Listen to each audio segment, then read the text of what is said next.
Hi guys, my name's Pam, and in today's video, which is a collaboration with Danny over at Wicked Awesome Garden, I'm gonna tell you what I will always be growing in my garden and the 5 things that I will never grow in my garden ever again.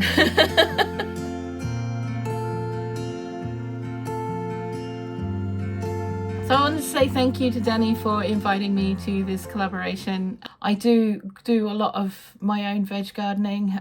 We are very limited on space and we are supposedly moving.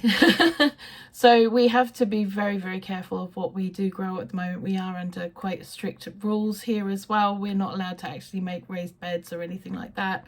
We can only use movable mobile pots, etc., and we're kind of pushing the limits with what we're doing here anyway. I think we're going to go through the 5 things that I would never grow again first. One of them is potatoes, and the reason being is that neither my partner or I really eat them. We will get fish and chips and it will come with the chips on the odd occasion that we want it.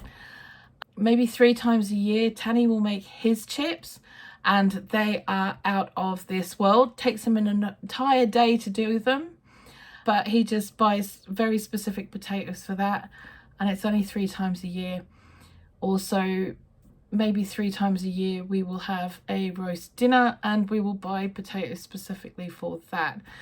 If we were to grow potatoes again, so we just don't eat them. There is a variety that we would possibly grow, and that variety is Marfona. It's the ones that they use in the restaurants, that is a little bit sweeter than the normal potato and actually has quite a lot of flavour to it, and we would possibly grow those if we felt like it. But to be honest, because we're growing in containers, we prefer to just go buy them because they're not that expensive to buy. Our second thing that we will never grow again will be curly kale. Now, trying to get Tanny to eat greens is like trying to pull teeth from a chicken. Curly kale is off the list. It's something that I really can't abide. I can't abide the texture of it at all.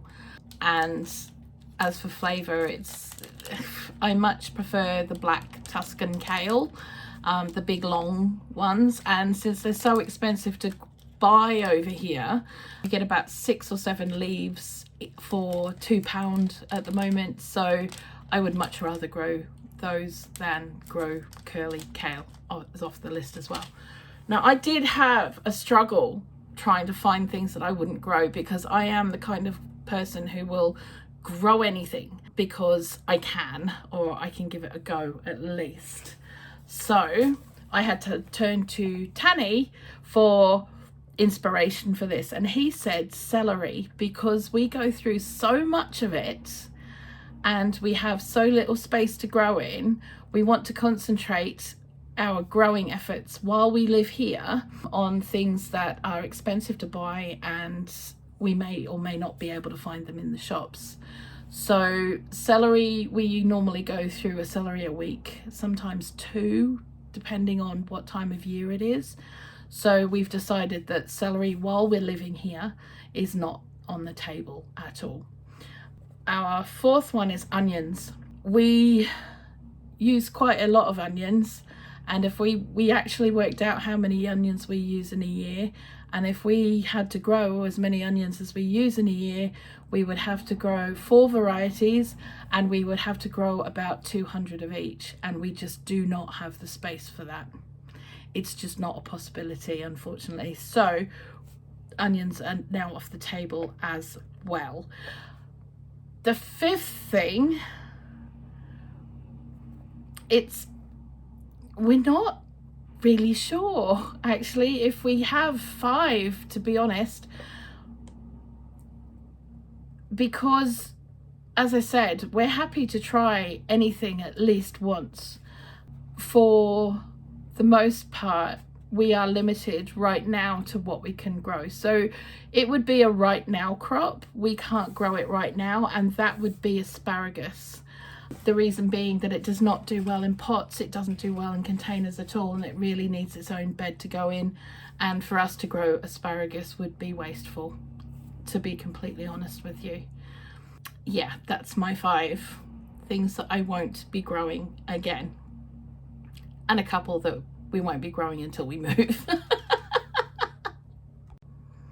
So I'd really hoped to have done this video outside, but the last week the weather here has just been atrocious and far too cold to be doing videos outside, unfortunately. But we're now going to discuss the 5 things that I will always grow, always grow, and the top one is courgettes or zucchinis or summer squash, you know, that kind of family of veg slash fruit.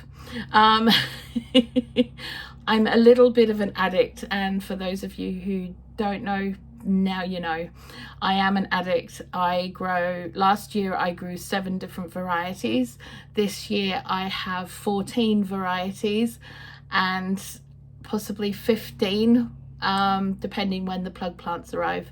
So I have quite a few. I love them so completely. You can do everything with them, from cook with them, have them raw. You can make some pretty amazing international dishes with them, and you know, and you can also pickle them like you would cucumbers. So I discovered that by accident this year after trying some just as an off chance kind of thing, and honestly the jar, which was a £6 jar, lasted 2 days. So courgettes, zucchinis, that kind of thing, all the whole list of them. Yeah, that's what I will be doing. Tomatoes, because it's not summer without tomatoes, and as much as we had a really bad case of blight last year and lost all our tomatoes and it was absolutely gutting, we're still going to be growing them this year. We're going to be growing some that are blight resistant, but we're also going to be doing some heirlooms and other varieties as well, because it's not summer without that. Even the smell of the plant, let alone the actual tomatoes themselves when you eat them, you know, how could you not? My 3rd one is actually cucumbers. Tony and I have a little bit of a fight on our hands when it comes to varieties of these.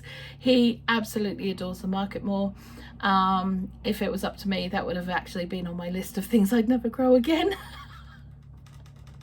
But he loves them, and so we will be growing about 3 or 4 different varieties of cucumbers this year, because we just use them so much, and we use them for raw, we use them for salads, we use them to cook with, we use them to pickle, you know, the whole gamut. We just use them completely. So they're always something that's going to be in the polytunnel or in the garden at the very least. Our 4th one is radish. Now, I love radishes, and I go through a packet of radishes every week, sometimes 2.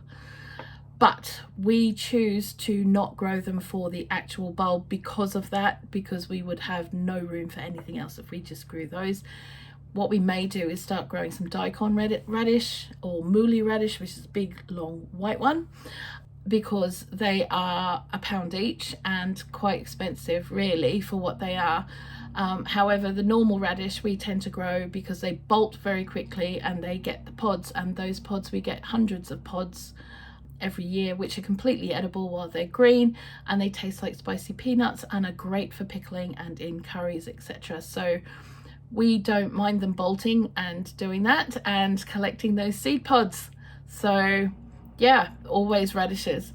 Number 5 on my list is herbs, and I know it's a bit of a cop-out, but every year we add more herbs into the perennial garden, and we try more annual herbs every year as well. I not only have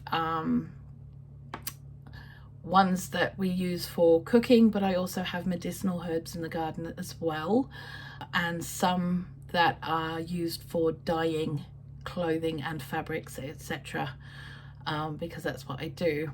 So yeah, herbs always on the list, So yeah, so there you go. That's my 5 plants that I will not grow, 5 veg that I won't grow again, and my 5 that I will always have in the garden. I hope you've really enjoyed this, guys. Thank you, Danny, again for inviting me to be part of this collaboration. I'm sorry it was outside, but the best I could do was my couch, which has actually been taken over by more containers for growing more veg.